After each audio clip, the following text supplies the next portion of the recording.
Sup, bitches?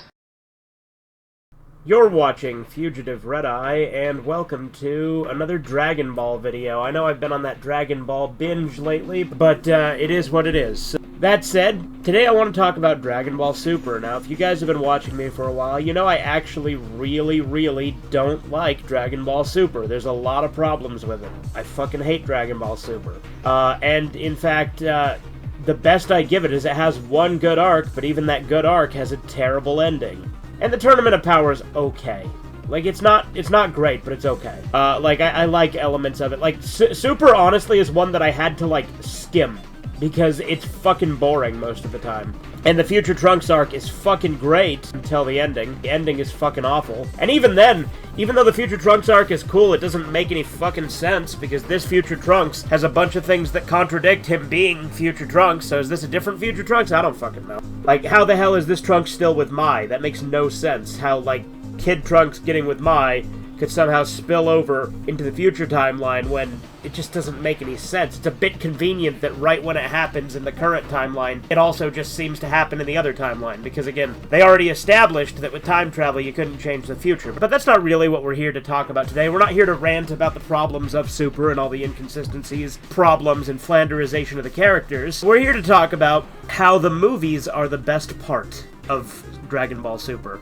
And so what do I mean by that? So obviously, you know, there's been 4 Dragon Ball Super movies. There's been Battle of Gods and Resurrection F. I know they're both still technically called Dragon Ball Z, but they were really the start of Super, and then the first 2 arcs of Super were just like recut versions of those movies with a bunch of padded shit. Like, they're just like, let's do the movies again, but add in a bunch of filler. There's Battle of Gods, Resurrection F, Dragon Ball Super Broly, and Dragon Ball Super Superhero. Battle of Gods was great because it was the first new piece of Dragon Ball in a long time. Like, there was Yosun Goku and his friends return, but that never came out in the US, and it wasn't like a big thing. It was just a one short OVA. But Battle of Gods was some new Dragon Ball content, finally. And I remember when I first heard about it, I was excited for it, but I was skeptical, because as you guys know, I am a big GT fan. I actually like GT more than Z, which is a hot take in and of itself that I've already covered. But Battle of Gods introduced a lot of new characters and new concepts. It introduced the Gods of Destruction. Particularly, it introduced Beerus and then Whis, you know, a God of Destruction and an angel. What didn't introduce the other Gods of Destruction yet, but it introduced them as a concept, right? With Beerus. And I love Beerus. Beerus and Whis are 2 of my favorite characters to come out of Dragon Ball Super. Battle of Gods would also introduce us to Super Saiyan God and the concept of God Ki, which, although they're bullshit, they worked for the movie, and obviously they're recurring forms in Super, so I mean, like, I just kind of got used to it. Again, the fact that God Ki just kind of comes out of nowhere is kind of bullshit, but Dragon Ball does tend to do stuff like that. But Battle of Gods is a fun story, and it's got an interesting new concept. Resurrection F, on the other hand, is actually pretty bad. I actually don't like Resurrection F all that much. I remember I gave it a slightly more positive review back when I reviewed it, but Resurrection F is actually pretty bad. It's basically just like, let's do Frieza again. And there's not really anything new or exciting in it. Like, they got Super Saiyan Blue, but that's just exactly what it sounds like, Super Saiyan but blue. And again, it's more appealing than Super Saiyan God, because Super Saiyan God is just skinny Kaioken, but again, both of them are literally just palette swaps. But out of the 4 movies, Resurrection F is the only one I don't like. Then we had Dragon Ball Super Broly. Dragon Ball Super Broly is fucking great. This was, like, at the time, it was my favorite Dragon Ball Super movie. And part of what I loved about it is it took Broly, a character that I already liked from the Dragon Ball Z movies, and actually fleshed him out and made him a much more interesting character.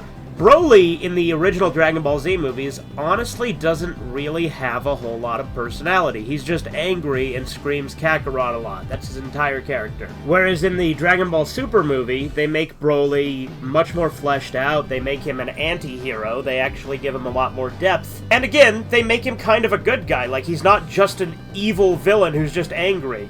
As I said, they make him an anti-hero and play more into him being manipulated.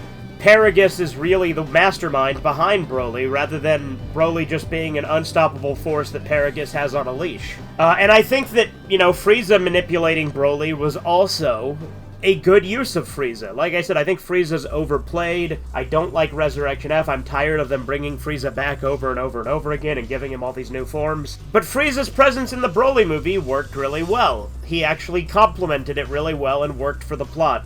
Although they do have an inferior version of Bardock in the Broly movie, because it's sort of the Dragon Ball Minus version. It's marginally better than the Dragon Ball Minus version, because at least he confronts Frieza, but he's still not true Bardock. So, in addition to it fleshing out Broly, they also brought back the Red Ribbon Army in Dragon Ball Super Superhero, which is great. I love that movie. That movie feels very Dragon Ball. There's only one thing I had an issue with in Dragon Ball Super Superhero, and that was Cell Max. Cell Max was the biggest fucking disappointment ever. And he's just not Cell in any way, shape, or form. There's nothing, like, there's no way that he's Cell. He just looks like Cell, right? Like, that's really it. But the rest of that movie was great, and I actually prefer it over the Broly movie. So, expanding on characters and new concepts is one of the reasons that I really like the movies for Super. But another reason that I think it's actually better than the, TV show of Super is because the movies are obviously much more digestible. For instance, there's no way in hell I was ever going to watch the first two arcs of Super when it's just recaps of Battle of Gods and Resurrection F. I tried watching it for a little bit, but I couldn't. I just fucking couldn't. And then after the two movie recaps, then the show of Super just gets into tournament after tournament after tournament. And while I like the Tournament of Power, I actually don't like the other tournament, the one that has, like, Kale and Khalifa. I don't like that one. It's fucking boring. And even then, when I say I like the Tournament of Power, I don't like the Tournament of Power as much as most people do. Like, it's okay. Like, realistically, the only arc that I'd really go back and revisit is the Future Trunks arc, but the problem is it has a terrible ending. Like, it's fucking stupid. Which is a damn shame, because, you know, Future Trunks is great. He's one of my top 3 favorite characters. It goes Bardock, Vegeta, and then Future Trunks. And obviously, the Android Saga from Z was obviously peak Dragon Ball, so it was a massive disappointment that the ending to an arc that was effectively a follow-up to that had to be disappointing by introducing this little kid god and having him one-shot the big bad. But yeah, the movies are more digestible because there's only 4 of them. Resurrection F, I said, is the low point, and I actually probably won't revisit it all that much because it's just kind of there. Like, it's not good. It's not the worst thing in the world. It's no Bio Broly, but it's still pretty bad. Remember, like I said, when I reviewed it, I was much more positive. But again, that's the one standout that isn't as good as the others. But another benefit to the movies being self-contained and shorter is you actually get less time with the main cast, and that sounds almost like a negative, but in the case of Dragon Ball Super, it's actually a positive that you don't get to see as many character moments with Goku in particular, because Goku is horribly flanderized in Dragon Ball Super. Like, Dragon Ball Super effectively took the Team 4-star version of Goku, where he's effectively retarded, decided, yeah, that's the canon version. Like, Goku's always been kinda dumb and naive and, you know, not the brightest bulb in the box. But Super Goku is fucking retarded. It's like regular Goku drank a bunch of lead paint and then hit himself on the head with a hammer over and over again. Like, he's really fucking dumb in Super. Like, he is so fucking cartoonishly stupid. Not to mention Chi-Chi's even more of a bitch and a nag in Super. Like, she's just so much more unlikable even, and I already didn't like her.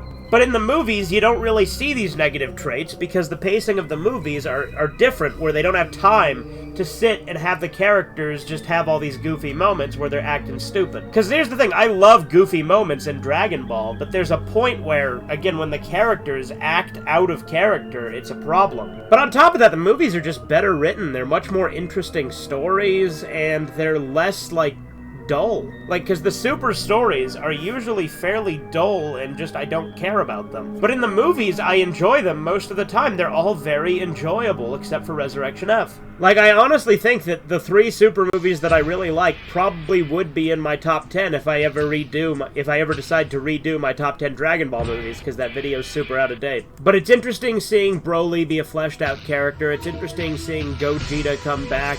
It's fun to see the new concepts and stuff played out because the movies have better pacing, and the character moments that are in the movies are genuinely good, as opposed to the moments that fucking ruin the characters in the TV series. So overall, I just think the movies of Dragon Ball Super are easily the best part, and in my opinion, in some ways, the only part even worth watching.